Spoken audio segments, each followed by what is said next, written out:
Hello, hello, how is everybody? Hope you're doing well. I am Susu. Our dogs are out of frame, and I've got Bonesy here with me with the Hellfest Badger we have named Eric. Because Wolfman's not feeling great, he's fine. Nothing to be concerned about, but the show must go on, and so I've chosen some things to do today that I think I can fill him in on or he can watch, but I really prefer when we do a lot of music to have him here for his input. So we did 1916 by Sabaton, and wonderful, beautiful. But I decided I'd like to do a documentary, The Making of 1916, because I think these the scenes things are so cool to watch. So let me get the screen up here and we can watch all the guys. There we go. Sorry, Bonesy, your face is out for now.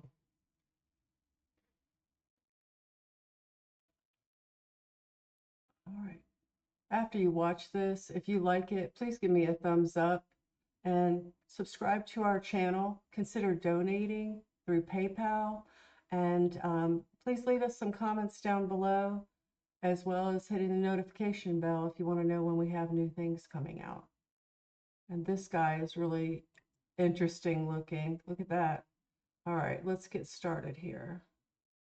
Cool, that'd be great. It's like, okay, are you aware of this band called Sabaton? I had to say like, oh yes, I know them. Inside, I was like, fuck yeah! Adam says, okay, I'll call you back. You know, if you're interested, I'll send you a sheet. And I was like watching my phone every minute of the tape, like, come on, give me the call back, give me the call back.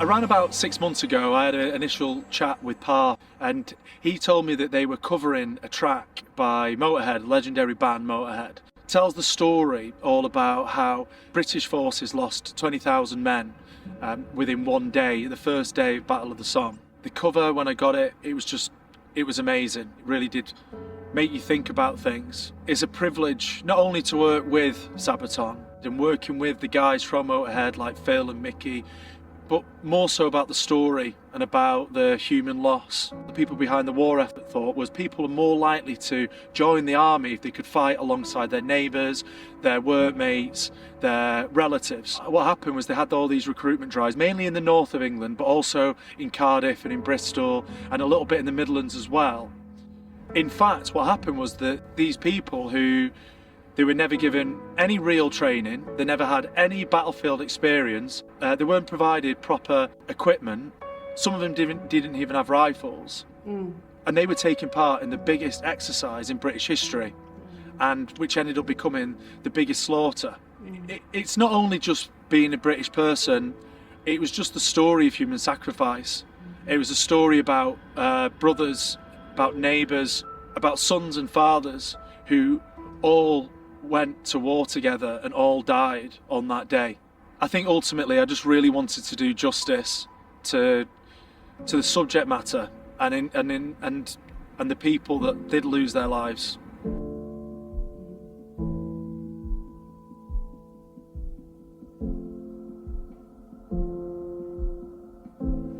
Yeah, we had a few meetings about the styles and like the areas of makeup, which was really interesting because I've never worked on a sort of period project before, so this is really interesting to do research into the differences between World War I and World War II soldiers. They didn't have like bandages in World War I, so they've got more muzzle and just dyed it in tea. So I'm just going to put a load of like mud and blood on that once we've sort of tied it in knots because they didn't have safety pins. So it's just learning all. You think, oh yeah, we didn't actually have that.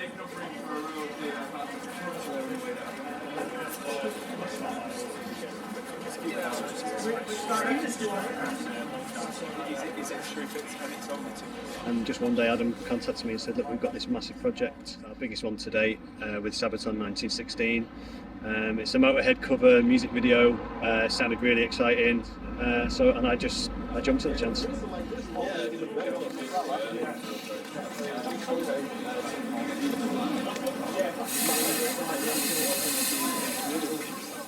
Right, guys, on this shot, all we're doing, hardest shot of the entire thing, all you're going to do is walk forward.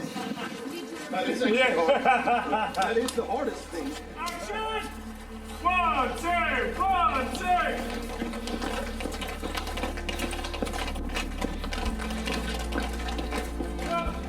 It's a pretty crazy job for this particular production. We've got 3 days, 3 locations, about 20 crew I think, and approximately 30 cast as well, so actors and actresses, as well as the band and all of their entourage, so there's a huge amount of people. This is before we even get to the extras. 3 locations, so day 1, Black Country Living Museum, day 2 we're out on the streets of Birmingham, and day 3 we're in a no man's land set as well, so we've got 3 really challenging cold environments, and making sure I don't know how they did that in 3 days, but they pulled it off like with gangbusters. that we can move our lighting equipment around from section to section to make sure we're kind of like, whilst we're shooting one scene, we're ahead of ourselves, like ready for the next scene as well. Go! 1, 2, action! So the role I'm playing through the video is a World War I captain, and we got sent a great brief by Adam. You know, kind of the importance of understanding the role. We kind of got different pictures, different videos to look through. This by far is the biggest adventure they've been on. Adam's always creating weird and wonderful worlds to be a part of, and it's always a pleasure to be asked to be a part of, because like I say, it's something that's always special when we work together. So many cast and crew that I know, but then obviously you meet loads of new people as well, especially on this particular shoot.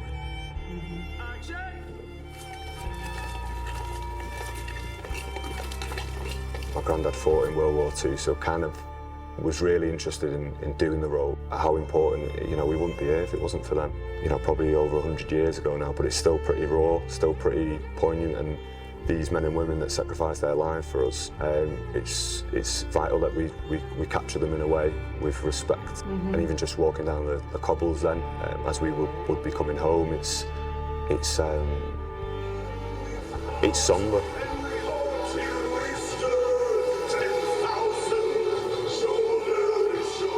I mean, so far really, the toughness has certainly been the weather, obviously the logistics of controlling a large amount of people, but again the enjoyment in that is the scale of the production.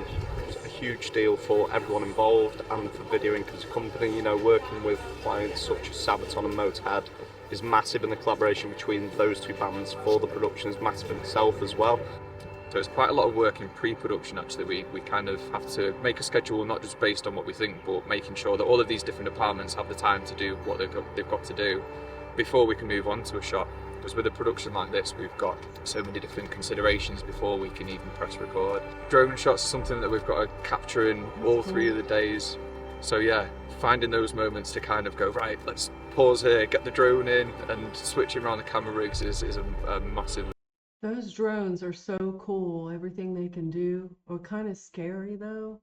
We had one in our backyard in South Carolina. We don't know where it came from, but it just kept hovering, and we were told that we weren't allowed to touch it or get it out of our yard. Finally it left. The logistical thing that we've got up against us. I've been flying drones off and on for Adam and Ollie for about 10 years now.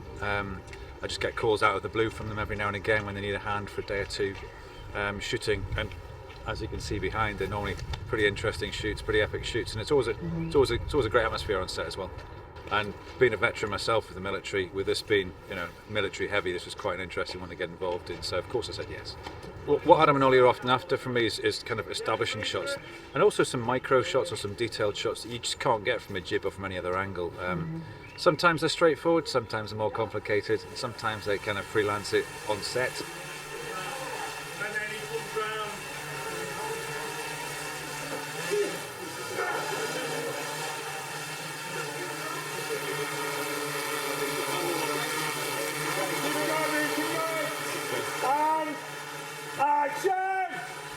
exciting to be back on a video ink set. So a lot of us as the freelance crew that kind of plug into productions like this, when we heard about this one, I think it's particularly exciting because it is just, I think the marriage of Sabaton and video ink is so perfect.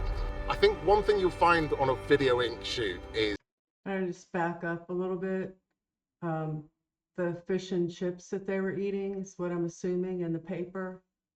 It's almost lunchtime, so thanks for that. is that you're going to work really hard. You are going to work really hard.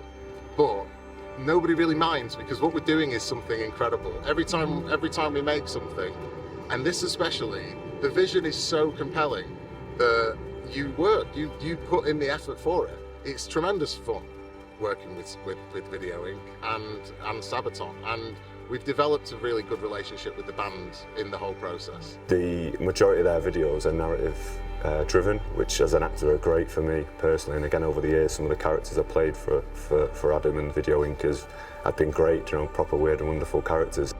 It's such an honour, I always find, you know, I've worked with them for so long now, maybe 8 years, and every single time Adam messages me saying, "Are you free?" I'm like, I'm never free, but I always make myself free. I'm like, yeah, of course I am, because it just sort, you know, you're going to be here, you're going to have a good time. I think there's something special about being on a video ink set where, you know, every now and again we'll get this big crew together. We've all got our respective pursuits, as I say, all these different departments that have got such different jobs and we've got to work so well together. I think that keeping up that level of morale is something different on a video ink shoot, because I think there's this level of banter which I think so far seems to really marry up with the guys from Sabaton as well. I think we've got like a pretty good rapport from the off. Everybody's just super excited to be involved in it. You can't take sort of the hours that you're given. So you see them whenever they're out, they're like people who buzz off creating certain framings that can stir emotions in the viewer and things like that. I mean, it might sound so esoterical that we're creating memories for people, that, you know, you're watching something and we're trying to make it so that they feel like they could imagine themselves there. So having such a big crew and everybody getting together and really trying to collaborate in a way that makes that happen, it's just so exciting. That's the best part of the job for me. I mean, I can shoot whatever you want. You know, I can work for whichever company. It doesn't mean that I'll enjoy it, but this was one of the projects that I genuinely have enjoyed in the past 15 years. It's probably one of the most enjoyable projects that I've worked on. Roll in. Action!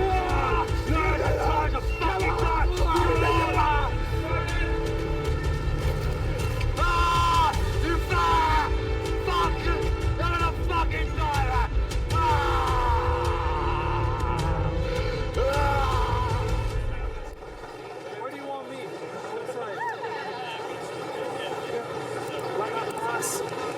You need to spray it when he... So when I say action... As soon as I spoke to Pa for the first time, listened to the track, he had an idea of staging a march for these fallen heroes. Yeah. I took that, used it as a foundation, had an idea of why don't we travel back through time. So we started off in the 80s when the band get off the bus, Joachim starts to perform, then we go back through 1916 and slowly but surely we see the soldiers who fought on no man's land. Then we moved into the late 30s, early 40s and brought in World War II. And the final part of the video, which was so important to finish in the modern day, because it was about the world coming together to fight for what was right. Yeah. Yeah? That's a wrap, everyone!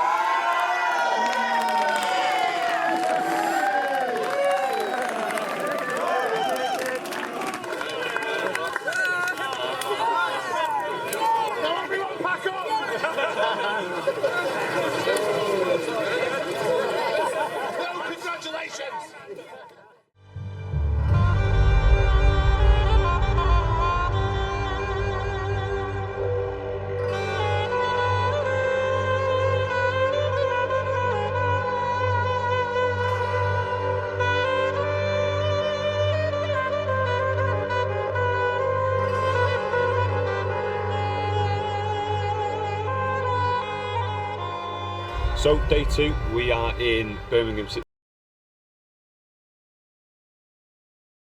Centre. We're at the Room Bar, which is in Digbeth, beautiful place. The first shot that we had to do was actually on a roof, and obviously that took a bit of time to set up, understandably. It's hard enough doing it on the ground, never mind up on a roof, and that's going to be a great shot because it'll be able to kind of get the full scope of the march. And so yeah, that was a you know, slow and steady start, but again, it's one of those.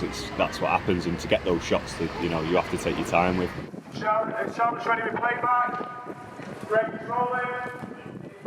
And action. I work behind a rock bar part time. Adam sent me an email saying, "Oh yeah, you're on board for Sabaton 1916." I was like, "What on earth?" Like, what? And I was telling everyone at work, like, I've got an email saying I was going to be on Sabaton, which I don't know if I'm legally allowed to do. But yesterday came on and said that, you know, they're covering a Motorhead song. I was like, well, Christ, you know what I mean? Like, and the Motorhead are going to be on set. It was just unbelievable. And they're all really nice. They're really, really, really nice, down to earth people. You know, they spend time sort of mingle with all the extras and all the other crew. Right. Yeah, again. Action! And that's how it is for a soldier. We took a bit of a leap of faith. We went on social media groups to assemble an army of metalheads from Birmingham. And Birmingham, being the birthplace of metal, didn't let us down. I was a bit nervous going into today, thinking that nobody would turn up, because we didn't contract anybody. This is on their goodwill, the goodwill of the metal community of Birmingham. My heart was genuinely warmed, and I shed a single tear when I saw all these metalheads turning up of all different shapes and sizes and ages and everything. It was just so perfect. Joachim, could you put your head up slightly? It's just the reflection of your glasses with the camera, you see. That's a good Easter egg. Yes. So Sabaton is a band I've known for a while because I'm a bit of a history geek, so you know they're going to follow you on your radar. I feel a little bit like I cheated a bit because I've been cast as 80s punk, which is something really, really close to my heart. It's music and culture I'm part of. So a lot of my colleagues here have had to act, and I don't feel like I'm acting. Adam just says, just be you. Okay, everyone ready? Okay. Do 5 seconds quiet, yeah? So I've got to give a really, really big shout out and a thank you from the bottom of my heart to everybody who turned up on that day to make it really, really special. This is the price you pay for being in the limelight at the front. You eat later. I mean, they were so engaged leading up to it. I was talking to lots of them via email. Some of them are now my friends on Facebook. And, you know, they showed so much spirit, and they had no idea who the band was going to be. They had no idea who the special guests were going to be. But they came anyway, because we promised them it would be worth it. And some of them met their heroes that day. Some of them met the drummer from Scorpions and Motorhead. You know, and to a metalhead, that's significant. That's something, you know. Nobody got angry that it wasn't Black Sabbath. Okay, that's a wrap, everyone. Well done.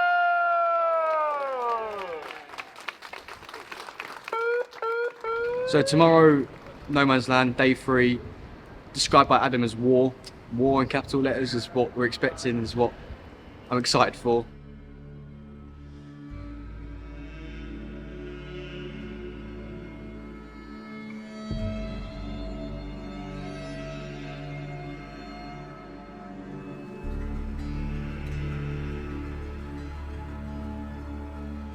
I've built a lot of relationships whilst being here, like with friends, and everyone seems so nice and friendly, and everyone's here to help. Watching Adam and Ollie is amazing. Ollie's I thought he's very meticulous and very like behind the scenes, but also as important as Adam. But Adam's very vocal and very loud and a big presence. On set we're playing World War I and World War II soldiers. Off camera we're all like creating a brotherhood almost. Playing Private Lewis, who don't quote me, I believe was the youngest British soldier in the trenches. He signed up, I believe he was about 12 or 13, signed up saying he was older. So it's quite a big figure, significant figure in sort of British history. Passion. It's been awesome working with Sabaton. Never really heard about them before I got this, but I remember telling my brother about them, and he was jealous because he's quite big into this heavy metal sort of thing. Yeah, it's been great. It's a 3-day shoot. The first 2 days obviously done now, and they were a lot more simple than today. It was a lot of marching back and forth. Yeah, it's been pretty eye-opening seeing sort of what goes into making such a large video like this, and this has been by far the biggest thing I've probably done acting-wise, the most tasking. But yeah, I'm really enjoying it. Sent Earth down on him. Yeah, from we've above. done that entire scene. Private Stringer screams from above, his arm stretched out. You've done that. Private Lewis. Jokey, mate. Do me a favour, rest that somewhere safe, and then get me another American. And some struggles today have obviously been, we're in a trench, so the mud is a massive issue. Guys with cameras are sinking into the mud, so we need to make sure that they're the priority, that they're not falling over or anything, as it's obviously very expensive equipment, and obviously everyone's health and safety is very important as well, so everyone's looking out for each other. Also, it's starting to get dark now, we're in winter, so we need to make sure we're using our time as quickly and efficiently as possible. I think we're in our last sort of hour and a half now, so I think we're just going to try and get our last couple of scenes in and then hopefully wrap completely. So this is actually my first music video, so it's pretty amazing that a project this big has been able to be my first experience of this. The guys have been so much fun. I think we've formed perhaps a really solid group. They're a bit younger than me, so I sort of feel like I'm guiding them at sometimes. I will genuinely be quite sad at the end of the day when we all separate. There's definitely a sense of camaraderie, which is perfect for the role really, because you do feel like in some senses you're in a unit together, you know, you're eating, sleeping and working together all hours and stuff. And action! I think working in film, you have these projects every now and then, like, I love my job, but I particularly love music video, and I think everybody feels the same. It's like this super collaborative, creative exercise where music and film are coming together. Because you become this like tight-knit little community where you're working to get the job done but have fun at the same time. And I think that's what I really enjoy about videoing sets. Again, like, we just have that level of camaraderie and banter. Day 3 on the shoot, we was probably the hardest day, I'd say, I think I've ever shot on. I was gonna say, I was thinking from the beginning that day 3 would be the hardest, not just because of the mud, but because of so many things that would make it more difficult to shoot, and then it's really emotionally heavy too. You know, any set ever. A World War I no man's land had been created. It was muddy, it was cold, it was wet, you had to have wellies on and doing gimbal work in wellies in thick mud that was coming up over your ankles, with burning trees all around and smoke, and yeah, it's exciting. Even thinking about it now, it's still exciting me. People acting like they were in the war, but you know, really channeling their emotions and their feelings of how they maybe would have been there. It kind of just it bled into the crew. Everybody was kind of excited. Everyone had that jolt of enthusiasm, and I don't know. I just think everybody raised their game that 3rd day. I know, but those three first, when I give the command to make ready, with your left hand, pocket all the way back. Film is without a doubt the greatest collaboration in art, because it draws in all forms of art. Because it was such a big project, we had all these different departments communicating with each other. There's certain bits when I've been looking at my monitor today, and it just fills me with so much joy, because not only are we creating these incredible images that really do the subject matter justice, but I can see all these people's work poured into it. Every single aspect on that screen that I'm seeing is all these different people, from the lighting to the costume.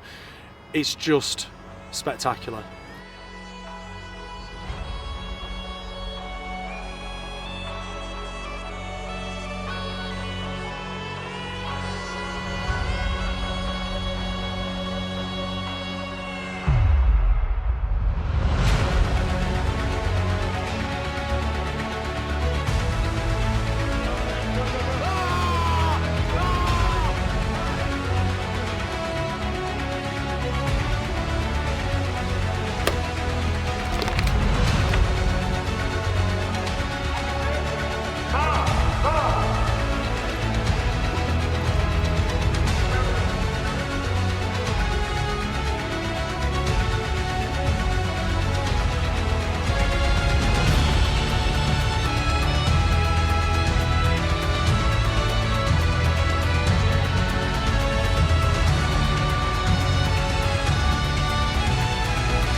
shouldn't have gone again.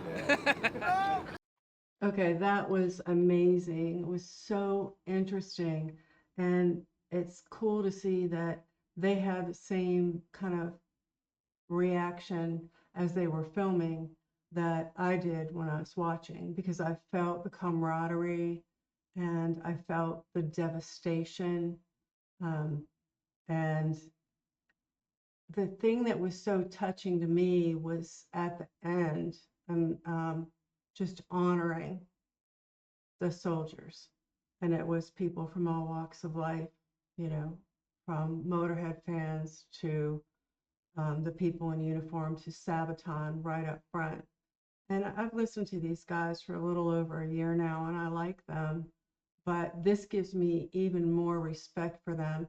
I always knew that they were five nice guys, like genuinely seem, you know, as much as we can know, like five really cool guys. And then you have all these other people that are working with them that are, you know, reiterating that and echoing that they're not just some jackasses off the street, you know, or jackass band who comes and thinks they're better than everybody, that they're real. And what they're doing is important. It's through music, teaching history, but they can evoke the emotions that make history real for you. And to me, that's a really big thing, because I've had trouble with history. You might have heard me say, if you watch our channel, that Wolfman has a degree in history. And I always struggled in world history, US history. I mean, I just know the basics. But listening to Sabaton has helped me learn more. And I like that because it's a way that goes into my brain more than reading a book, and sticks with me. So I just love this. I think I might just play 1916 now, just because we just watched. And I know Jeff and I reacted to 1916, but I really want to hear it. And I think I'm just going to go ahead and make a call. I'm just going to do it. Because after watching this, don't you want to see it? I do. Let's see here. All right, we're doing it. I don't care what anyone says.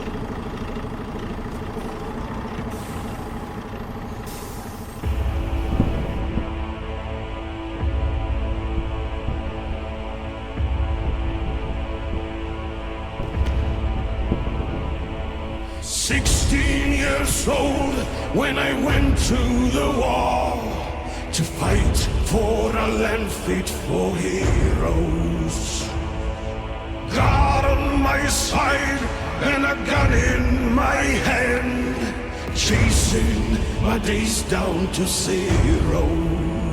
And I marched and I fought and I bled and I died, and I never did get any older. But I knew at the time that a year in the line was a long enough life for a soldier.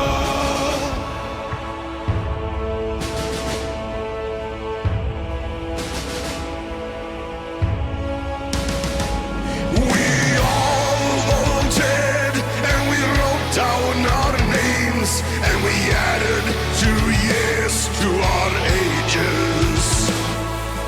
Eager for life and ahead of the game, ready for history's pages. And we brawled and we fought and we fought till we stood 10,000 shoulder to shoulder.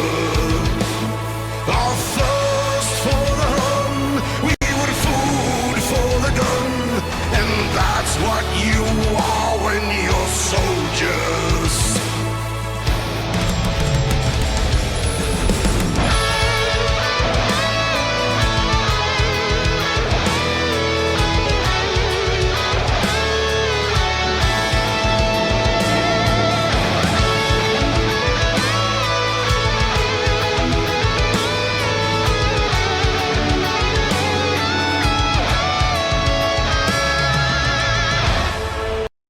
very tasteful, what Tommy was playing, because you know he can rock out, but what he did was very tasteful.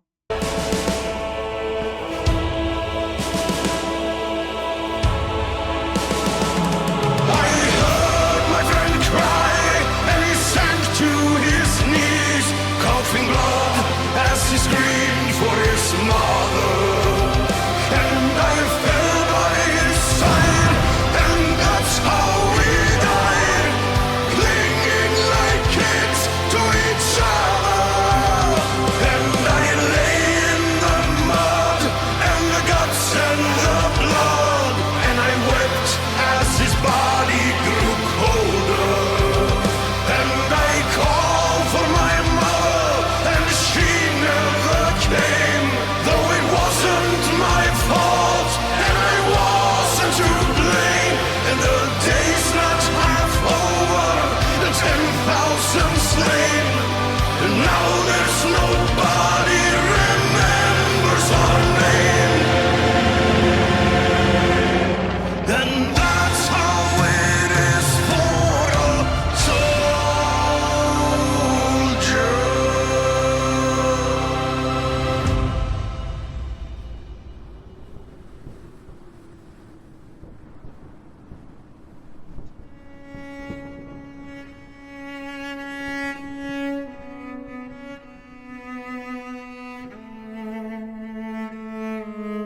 Okay. Well, first time I watched that, it was pretty emotional. This time too, but uh,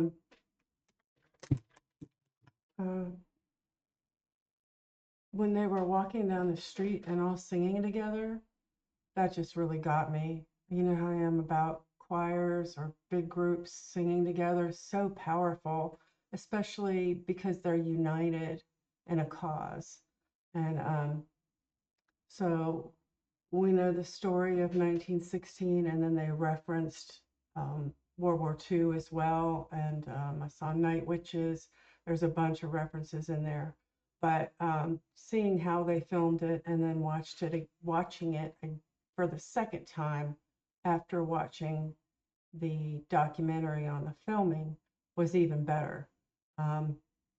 It was just very rich and so much more added to it in my mind by watching it. Um,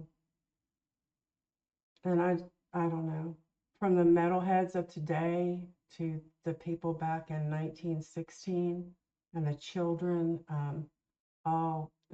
it's so important never to forget our history. And I think for the people involved in that video, they never will, because that just, hit very close to home and they were acting in it. But great video, great documentary about it. I appreciate that so much, the behind the scenes and the little Easter eggs they put in there. So I really enjoyed it, and I hope you did too. I'm going to close now and let you know that I will show this to Wolfman since he didn't get to react with me, and he is big on history. But I don't know that he knows all the behind the scenes and how this was shot in just 3 days. So until we see you again, be blessed and don't hurt anybody. I have to say that because he says it, but it's good. Don't hurt anyone. I agree.